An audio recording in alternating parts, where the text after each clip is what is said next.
स्वागतम, वेलकम, अभिनंदन। मैं आप सबका फिर से स्वागत करती हूँ हमारे YouTube channel astrologer SK Verma में। हम लोगों ने लास्ट टाइम डिस्कस किया था कि शादी कब करनी चाहिए, कैसे करनी चाहिए, शादी में कौन से ग्रहों की दशा पे हमारा क्या असर पड़ता है, क्या ग्रहों का शादी पे असर पड़ता है या नहीं। ये सब हम SK वर्मा जी से जान चुके हैं। उन्होंने हमें बताया था कि एक एस्ट्रोलॉजर काफ़ी हद तक हमें हमारे शादी के जीवन को सुखमय बना सकता है। बट अभी भी हम आजकल कहीं ना कहीं दुनिया में ये चीज़ें बहुत फेस कर रहे हैं कि डाइवोर्स के केसेस डे बाय डे बढ़ते जा रहे हैं। तो आज मैं SK वर्मा जी से जानना चाहूँगी कि क्या एक एस्ट्रोलॉजर इसमें भी हमारी किसी प्रकार से सहायता कर सकते हैं? क्या वो इन केसेस को घटा सकते हैं? क्या वो इसमें हमें किसी भी प्रकार से हमें बता सकते हैं कि कैसे हम इन सबको कम करें? एस्ट्रोलॉजर SK वर्मा जी। देखो, मैं आपको बताऊं, लास्ट ईयर भी हमने ये डिस्कस किया था कि हर माँ बाप, बेटा हो या बेटी हो, उसकी शादी जो है वो वैलेंटाइन करना चाहते हैं।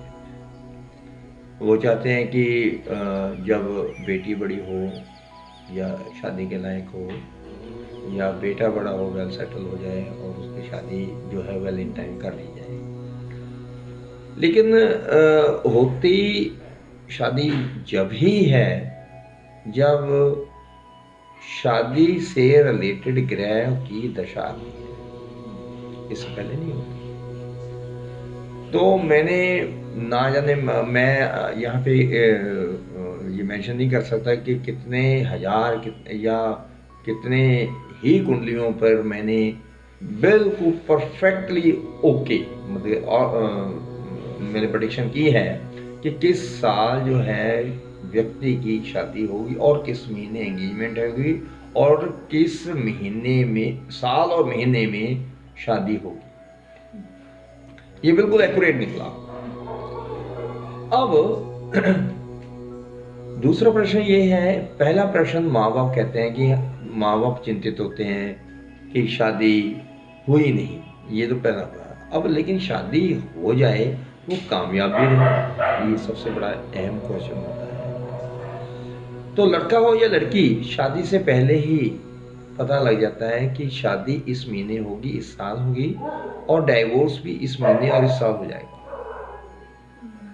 ये पक्का 101% गारंटेड पता लग जाता है। मिस्टर सूर्यकांत वर्मा जी, क्या हम कुंडली से जान सकते हैं कि क्या ये कुंडली डाइवोर्स की कुंडली है? हाँ, या हम किस तरह से उसको ओवरकम कर सकें? क्या देखिए, हम उपाय कर सकें? With a blink of an eye, मतलब 2 सेकंड में पता लग जाता है कि ये डाइवोर्स की कुंडली है या नहीं। मेरे पास लोग जो आते हैं, कई लोगों की तो मैं कुंडली मिलाना मुनासिब ही नहीं समझता। लड़के ही हो या लड़का हो, मैं मैचिंग ऑफ कुंडली जो है उससे पहले ही डिसाइड करता हूँ और कर देता हूँ कि यहाँ शादी नहीं करनी। तो लोग कहते हैं कि 26 गुण मिल रहे हैं जी, 30 मिल रहे हैं, 28 मिल रहे हैं, 22 मिल रहे हैं। मैंने नहीं करनी कि क्यों नहीं करनी। फिर मुझे कहना पड़ता है कि ये लड़का या लड़की जो है, इसकी कुंडली जो है डाइवोर्स की कुंडली है, इसलिए नहीं करनी। तो उनके शंका ये होती है कि जिन रिलेटिव्स ने, मासी हो, ताया हो, ताई हो, whosoever is, उन्होंने तो अपने पंडितों को दिखाया है। उन्होंने कहा है ये देखो जी, गुण तो 28 मिलते हैं और सभी तरह से जो है ठीक है, दोनों मंगलिक भी हैं या नॉन मंगलिक भी हैं, तो इनकी शादी में कोई अड़चन नहीं होनी चाहिए। तो फिर मैं लिख देता हूँ एक्सप्लेनेशन, एक चार्ट लिख देता हूँ कि फलां ग्रह फलां जगह है, फलां ग्रह इंटरेक्शन ऑफ फलां से है और जिसकी वजह से इनकी वैवाहिक जीवन अच्छा नहीं रहेगा और रहता नहीं है। और कई, आप हैरान रहोगे कि कई लड़कियों के तो उनके चूड़ा पहना हुआ होता है और वो डाइवोर्स की डेट लेने के लिए मेरे पास आते हैं कि भैया आप बताओ कि मेरी डाइवोर्स की डेट कब होगी। तो जबकि जब वो बैचलर थी लड़की हैं, तो उनकी कुंडली पर मैंने लिख दिया था कि आप जरा ध्यान से अपनी कुंडली का अच्छी तरह मिलान करने के बाद ही शादी करवाना, अदरवाइज आपकी डिवोर्स की नौबत आ सकती है। ये कहने के बावजूद वो दो चार दूसरे लोगों के पास जाते हैं, वो हाँ कर देते हैं। तो मेरी बात को इम्पोर्टेंस ना देने के कारण जो डाइवोर्स की नौबत आ जाती है, अभी चूड़ा उतरा नहीं होता तो वो डाइवोर्स की नौबत आई हुई होती है। अब हमारी अदालतें जो हैं वो भर गई हैं डाइवोर्स केसेस में, और सोसाइटी में भी जब किसी के परिवार में कलह रहेगा, लड़ाई झगड़े रहेंगे, तो पारिवारिक सुख शांति भी खत्म, व्यापार भी खत्म, और अदालतों जो है वो अदालतें भर गई हैं डाइवोर्स केसेस में।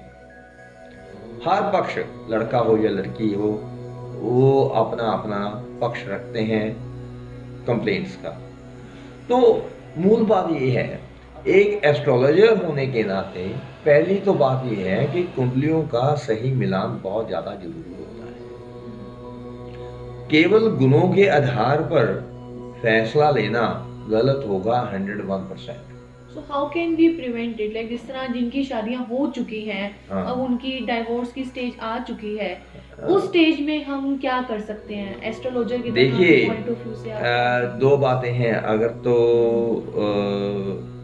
उन दोनों की कुंडली में डाइवोर्स लिखा ही हुआ है तो डाइवोर्स होगा, you can not prevent it. अगर डाइवोर्स नहीं लिखा हुआ, if the case is with respect to the hanging of the things, लड़की कहती है कि ठीक है मैं भी डाइवोर्स नहीं दूंगी, तो भी शादी दूसरी करा के देगी, तो है करूंगी मैं दूसरी जो शादी कराऊंगी नहीं, और तो ये करने नहीं दूंगी। तो उस केस में जो है कुछ शास्त्र विधान है, मंत्र जप है, दान पुण्य है, ग्रह निवारण है, तो उस बेस के ऊपर जो है काफी उस सिचुएशन को ओवरकम किया जा सकता है। तो मैं यहाँ हमारे दर्शकों से ये कहना चाहूँगी कि कोई भी इस कंडीशन में है, जो उनकी इस कंडीशन अगर डाइवोर्स तक आ गई है, तो वो हमें कांटेक्ट करें। हम अपनी पूरी कोशिश करेंगे कि हम आपको, देखिए, जो बेस मैं जो सजेस्ट करना चाहूँगा, instead of you contact me at the end of the case, जब कोई रास्ते सब बंद हो जाए तब मेरे से कॉन्टेक्ट हो, बेटर है कि कुंडली मिलान के समय डिसीजन करने से पहले आप कुंडली जरूर अच्छे एस्ट्रोलॉजर से बनाएं, खाली गुणों के आधार पे मत लें। आज हर एक के पास वो लैपटॉप है, कंप्यूटर है, हर लड़का लड़की अपने आप ही कैलकुलेट कर लेते हैं, तो दैट इज नॉट वायबल। तो हमें गुणों पे नहीं जाना है, हमें ग्रहों की दशा के जरिए ही देखना है। This is very important, base यही है। क्योंकि सूर्य नारायण स्वामी जी जो थे, वो आज से 100 साल पहले, 80 साल या 100 साल पहले कुंडली मिलान का 100 रुपया लेते थे। वो कहते थे भाई आपकी करी कराई पानी में रुड़ जाएगी अगर कुंडली सही ना मिलाई। तो ये एक बहुत ही डीप साइंस है, तो उसमें बहुत चीज़ें देखनी होती है। दोनों की एज क्या है, संतान पक्ष क्या रहेगा, संतान होगी नहीं होगी, क्या लड़की होंगी लड़का नहीं होगा, क्या ऐसा तो नहीं है कि जो लड़का या लड़की जिससे हम शादी करने जा रहे हैं वो माता पिता या सास ससुर के लिए अशुभ होगा, या लड़की के आने पर बिजनेस जो है वो डाउन चला जाएगा। कहीं आपने देखा होगा कि लड़की आई, बिजनेस अप ही अप हो गया। मैं आपको एक एपिसोड भी बता सकता हूँ कि एक साइकिल वाला था और जिसकी मामून डेली की जो इनकम थी मैक्सिमम 100-150 रुपये थी। अब जो सज्जन मेरे पास लेके आए थे, वो he is a very prestigious officer in the income tax. वो उन्होंने कहा कि सर गुरुजी ये ऐसे बात है, तो इसकी शादी कैसे करें ये। तो मैंने कहा इनकम चाहे कुछ भी हो, ये 200 रुपये हो या 100 रुपया हो, इसकी शादी कर दो बस। वो कहते खिलाएगा क्या, उनका शादी कर दो बस। जैसे ही शादी की, आज वो वेल वर्स आदमी है, बहुत अच्छा कमा रहा है, बहुत अच्छा खा रहा है, और 2 बेटे भी हो गए, and they are living all of them are very decent life. तो ये देखना होता है कि एक मतलब you to trace out the positive point from the kundli कि क्या अच्छी चीज क्या है। जैसे एक नेचर ऑफ वर्क आदमी को क्या करना चाहिए, नेचर ऑफ एजुकेशन क्या होनी चाहिए, ये कुंडली से आपको एक वेटेज वाले ग्रहों को देख करके ही वो सारी बातें तमाम कंसिडर करके डिसीजन लेना होता है। तो मतलब you can avoid the divorces and you can reduce the piles of the files in the court also. जो हीप्स ऑफ द फाइल्स लगती हैं वो उसको भी अवॉइड किया जा सकता है अगर एक अच्छा एस्ट्रोलॉजर सही कुंडली मिलान कर देता है। तो आज हमने यही सीखा कि हमें कोई भी शादी का फैसला लेने से पहले हमें कुंडली मिलान जरूर करवाना चाहिए, और उसमें सिर्फ हमें गुण नहीं, हमें उस ग्रहों की दशा के अनुसार ही आगे डिसीजंस लेने चाहिए।